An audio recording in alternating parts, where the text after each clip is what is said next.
Hi there, welcome to another edition of Fitcorp Basic Fitness Tips. Today we're going to talk about one of the most underutilized pieces of equipment.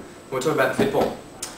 Fitball is one of the most effective tools for the trainer, most effective tools for the trainer to add variety, add challenge and stability, and also improve your posture and maximize your energy expenditure. Why? Because as soon as you feel, touch or sit on a ball, you're automatically recruiting more muscle fibers that you wouldn't normally be able to recruit under normal circumstances. So even by sitting on a ball, I'm actually able to recruit, help stabilize myself, and also improve my metabolism because I'm working harder, my heart rate's increasing, and I'm also adding new and different functional challenges to my body system. So any exercise that you're using with dumbbells, you should be using a ball rather than a traditional bench. Alright, but today we're going to show you how using a Fitball can be a lot more dynamic and a lot more effective for your fat loss goals. So first of all, we can use it for some basic squats. Alright, we're going to use some leg exercises where we can maximize your energy expenditure. We're using large compound exercises, lots of muscles, lots of joint action as well, and that way we're going to have a higher heart rate, greater energy expenditure, and that'll put us in a good position to be able to create a calorie deficit by the end of the day. Alright, so we're going to go through three basic exercises. The first one is going to be a squat with rotation. Alright, I'm going to show you a front and a side on view.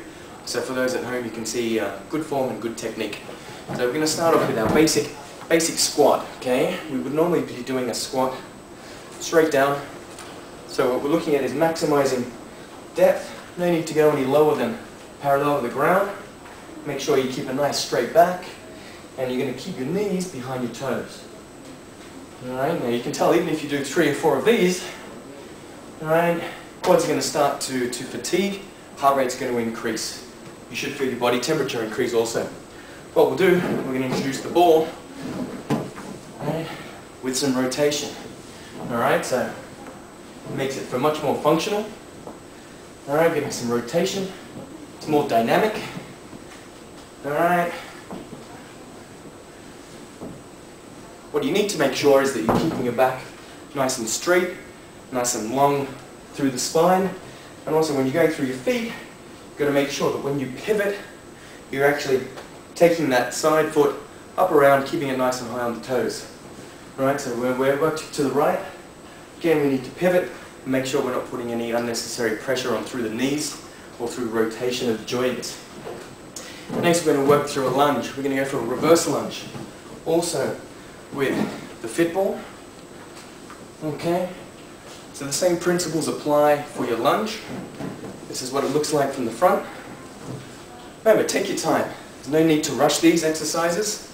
What's most important is that we're going to minimize your injuries by having good form and good technique. So make sure when you're working through any kind of lunge exercise, you want to keep all your weight through that front heel.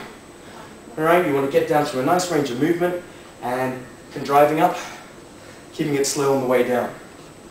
Alright, it's not about doing these exercises fast. What's most important is that it's smooth, controlled, and a little bit dynamic at the end. Now from here, we're going to work into basic push-up. Okay, so a lot more instability through the ball, but we can just work through about 10 exercises. Okay, and walk back. We get some form. Going for a lying leg curl. For those that are more advanced, you can even go onto one leg. Make sure you keep your pelvis nice and strong, keep it stable. Make sure you balance out and you do the same number for the opposite leg. Good. Alright, I'm going to go for one more exercise. We're going for our crunch. Want to make sure you keep the ball in your lower back, keep your pelvis nice and high towards the ceiling. And what's most important is that you maximize the work that your abdominals perform. Right? There's no point getting a lot of momentum because you're not allowing your abdominals to do all the work. Keep your elbows back and just crunch. Crunch up towards the ceiling. And then hold. Good. So there you go, we've got 4 major core exercises. which if you're looking at about 15 repetitions for each round, then we're looking at a 4-minute set. If you can duplicate that 3 or 4 times with some abdominals in between, you've got a full workout in 18 minutes with a nice high explosive heart rate, which is going to maximize your energy expenditure and help you achieve your goals faster. Thanks for joining us. We'll see you next time.